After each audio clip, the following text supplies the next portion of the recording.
5. Said Kem, looking up from his potato irrigation scheme. There was a police sergeant in to see the head this morning. He saw little. 2. Trouble for some, said Chaz. Perhaps Little's pawn for Alderman Berwick chromium-plated cup for effort. No such luck. Hey, do you think they're on to you-know-what? The way Bodzer is shooting off this month. It'll be any moment now. What about you going to Churton Wood and having a check? He'll be alright for today. That's what Julius Caesar thought on the Ides of March. Do you think I ought to go to have a look? Honestly, yeah.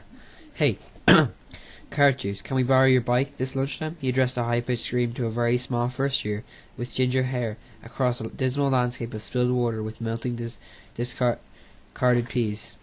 Cost you, said Carrot Juice without stopping, spitting in disgusting custard, his third helping. 2 empty cartridge cases. From Spitfire. Betcha picked them up on the Home Guard rifle range. No, I didn't. My cousin's an RAF gun repairer. Cobra Kane gave them to him personally. Cobra Kane's dead. He got shot down. Eddie knows that.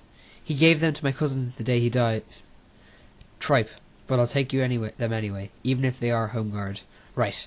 Kem pedalled off steadily on Carrot Juice's ancient Sunbeam Roadster. The saddle was so low that his knees seemed so up round his ears. It felt a long, long way to Churton Wood. When he got there, he left the bike in a patch of stinging nettles, so that no one without gloves could pinch it. The woods looked deserted, but a great path had been carved in it by Rosser's beetle crushers. Kem knew he had seen enough, though he should go straight back to school, but he couldn't resist a peep. Gotcha. 2 large hands grabbed him from behind. Help, police! Murder! Screamed Kem, and kicked and struggled, even though he knew the voice was Fatty Hardy's. He went on screaming until 2 passing housewives stopped to stare, and Hardy's face grew red with embarrassment. Sorry, Constable. I thought you were the murderer. Fatty Hardy hated being called Constable. What murderer? The one who did the girl in these woods. The Polish fella. Fatty Hardy's face betrayed a trace of doubt. What Polish fellow? The soldier from the camp at Monkston, who strangled the WAAF here Saturday night. Who told you that?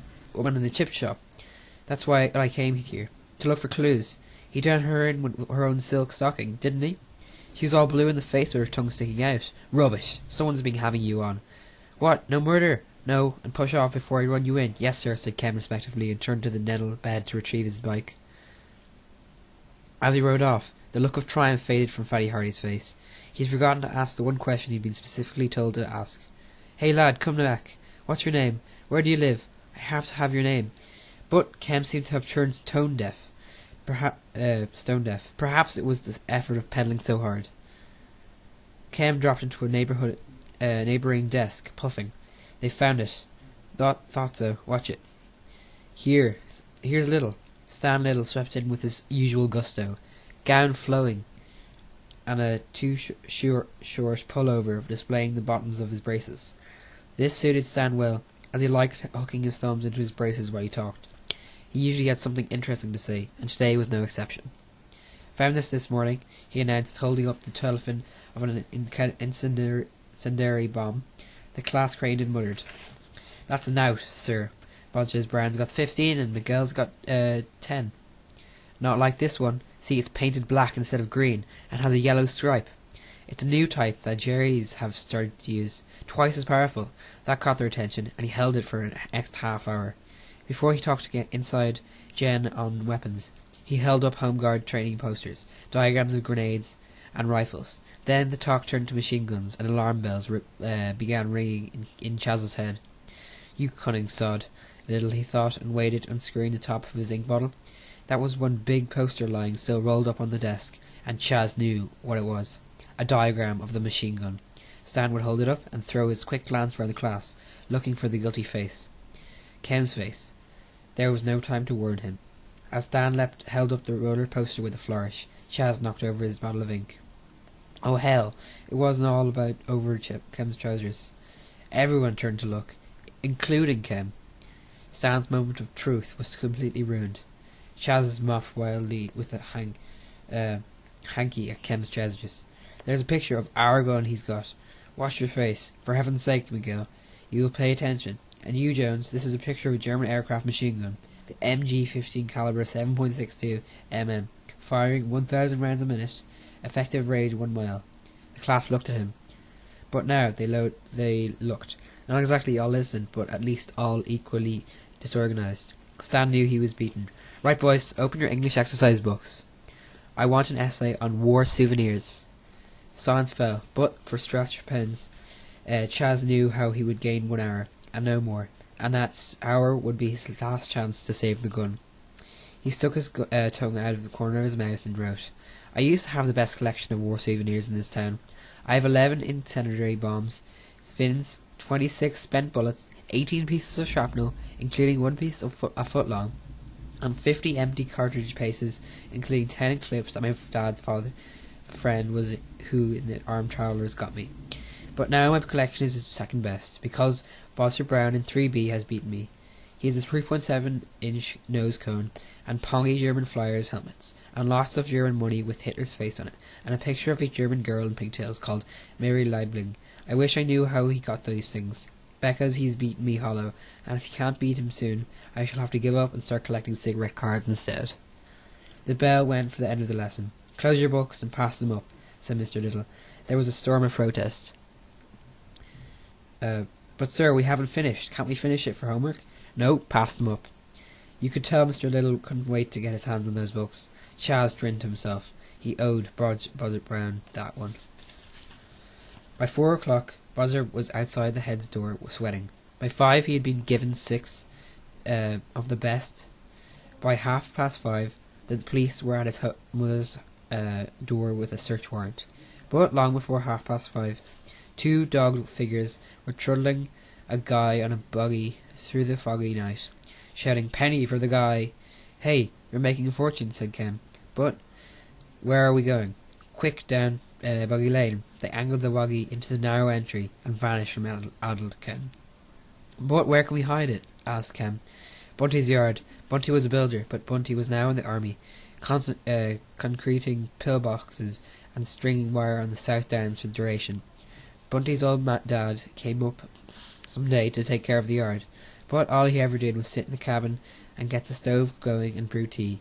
He liked talking to kids, because there was no one else to talk to. He let Chaz and Ken poke around the yard, sometimes providing they didn't break anything.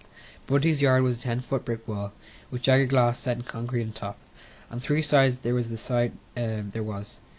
side next to the railway line was just a rotten fence with 2 loose planks. It was these planks that Chaz was now pulled out. The buggy and its burden slid through. Where? Into these old sewage pipes. Bottom one in the middle. Want to get rusty? Where do you think? I brought these oily rags for... Where do you get 'em? My dad brings them home from work. Me mum used them to light the fire. The gun slid into its hiding place. Rags were stuffed up each end, and sand gently tossed against them. Within 10 minutes, plaintive voices could again be heard on the main street shouting, "Penny for the guy!" As they approached Chaz's house, they saw a black police car standing outside. "Ow!" said Ken. "Scarper." "No," said Chaz. "Let's get it over with. Just remember, if you keep your mouth shut, and I do, no one will ever find that gun till Bunty comes back from the war." "Right," said Ken, like a bulldog getting its teeth into a Nazi's shin. Chaz barged straight in, bold as brass. "Hey, Dad, Ken and I both made 3 bob with Penny and for the guy." His dad was shouting by the fire, looking pretty mad. Not with him, but with the police sergeant sitting on the settee. He had a funny sort of scar on his face. Mr. Little was there as well, looking rather alarming in the captain's uniform. Chaz's dad didn't like policemen. He said they were officious gits who would take the world off you if you let them, and half of them are crooks anyway. Besides, the police car at the door would set the neighbours talking, and that had set Mrs. McGill, who stood in the corner compulsively wiping her hands on her apron. Anything that upset his wife made Mr. McGill mad. The police sergeant now made things worse for himself. "Penny for the guy, that's begging and vagrancy. I could have you up in court for that." "Aye, you can take me to court as well for that," said Mrs. McGill. "I had made a penny for the guy when I was a lad. Didn't you, Sergeant?" "Let's get to business," said Stan Little. Uncomfortably, you could tell he knew the sergeant was playing it all wrong. "You are Charles Harold McGill," said the sergeant in an ominous voice. No, he's Harold McGill, said the sergeant in an ominous voice. No, he's Charlie Peace, the burglar, said Dodd rudely. Cut the cackle and stop asking daft questions. Please don't tell me how to ruin my business, said the sergeant. Mr. McGill turned and spat in the fire. The spittle hissed and danced on the black shiny grate. Heavens, his dad must be really mad to do that. Charles McGill, have you found any war souvenirs the last few days? Chaz pretended to rack his brains. Only a tail fin. Gave it to Kem here. You got it, Kem? Yeah. Kem fumbled in his pocket and produced it, putting it on the table with a loud clink. The sergeant picked it up and looked at it a long time, then put it down again. He's doing that to try and scare us, thought Chaz. Are you sure that's all? Yeah, quite sure. Yeah. You were down West Churton the morning after that bomber crashed? Yeah. Why, you look so guilty, lad. Chaz hung his head. Well, I tried to pinch a nose cone off an engine, Fatty. Constable Hardy changed me. That's all, yeah. Where do you keep your souvenirs? Dan Greenhouse? Let's go and see, shall we? They all went down the garden with shaded torches. The rabbits blinked and bolted through the straw. In the sudden light, Chaz remembered the bullet magazine in Shinny's hutch, and closed his eyes in horror.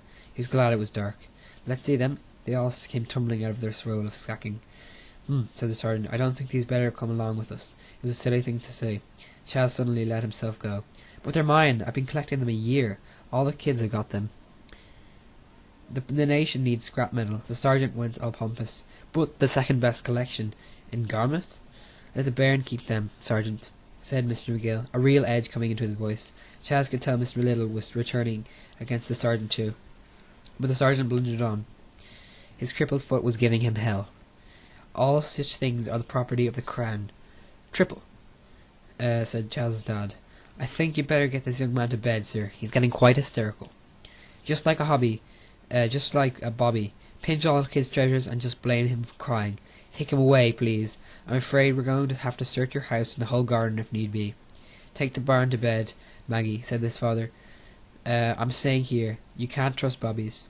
So Chaz went to bed, while his father stood like an outraged colossus, watching the police dig up every part of his precious garden, dismantle his greenhouse heating system, and break 3 planes of glass. Pity you haven't got anything better to do than prune good old plants and frightening rabbits. The police went out last, frustrated and in a blazing temper. Be sure to get lost. Let us know if anything turns up, sir. Get lost, said Mr. McGill viciously. I'm going to the lawyers about you in the morning. It really was all very lucky. The police never dared open Shinny's hutch. Besides, it was too small to hold a machine gun. That was even luckier, was that Mr. McGill never questioned Chaz about the gun himself. He was the only one who saw one Chaz had ever deceived. Never have deceived. And if anyone ever again mentioned war souvenirs to Chaz, he only stormed down on about dirty policemen, and who would blame him? As for Stan Little, he walked off to the Home Guard HQ feeling an utter failure. The Home Guard HQ was in Billings Mill. 400 years ago, Mr. Billing had built his windmill on the highest hill in Garmouth to catch the best of wind. By 1940, though, the sails, great wooden drive shaft and cogs had rotted to nothing. All that was left was a blackened shell of stone shaped like a milk bottle, containing only a half-buried millstone, the buzz of flies and the occasional corpse of a cat. Now, thanks to one Sandy Sanderson, it had a corrugated iron roof, new floor, and sandbags everywhere it should have sandbags. There was a lookout post on top, with a telephone and a huge pair of binoculars salvaged from a wrecked Polish destroyer.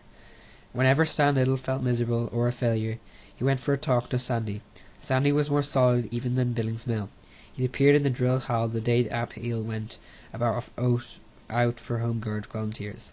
Among the blazered schoolboys and pinstriped bank managers, he stood out like the Rock of Gibraltar. He was 6'4", broad as a horse, immaculate in the blue uniform of a sergeant of the Coldstream Guards, which smelt strongly of mothballs. Sandy had the air of coming out of Gothels himself. Invalided of the Guards in 1933 after some nonsense with a machine gun, he had spent the last 7 years from uniform to uniform. He had been a hotel porter, an AA police patrolman, a cinema commissionaire, but none of them for long. His voice was too loud, his stare too fierce.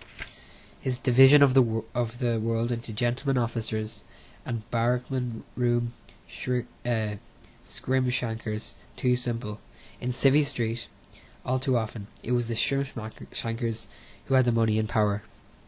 The first day in the drill hall, Sandy walked in, glared round, and everyone fell silent. His eye fell on Stan and detected, beneath 20 years of school-mastering shabbiness, the bright young subaltern of 1918. He singled Stan out and drove him down to the far end of the hall, like a sheepdog picking out the ram for his flock. Then Sandy's mouth gaped wide. "Company shunt." Schoolboys and bank managers left a foot in the air and stood transfixed. Sandy counted them and strode off to Stan, every step of his hobnail boots as certain as a chime of Big Ben. 84 men correct and accounted for a start. All Stan could think of was to say was, "Carry on, Sergeant Major." Sandy did. Stan watched aghast as coal miners, accountants and errand boys were arranged and sized, numbered from the left, divided into platoons and sections. Sandy had an unerring eye for men.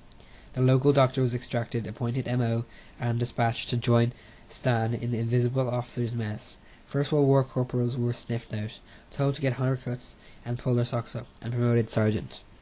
When half an hour later the local army commander showed up, it was all over. The senior bank manager, now a lance corporal clerk, was writing down the names, religions, and next of kin of C platoon. The army's commander's face changed from worry to relief.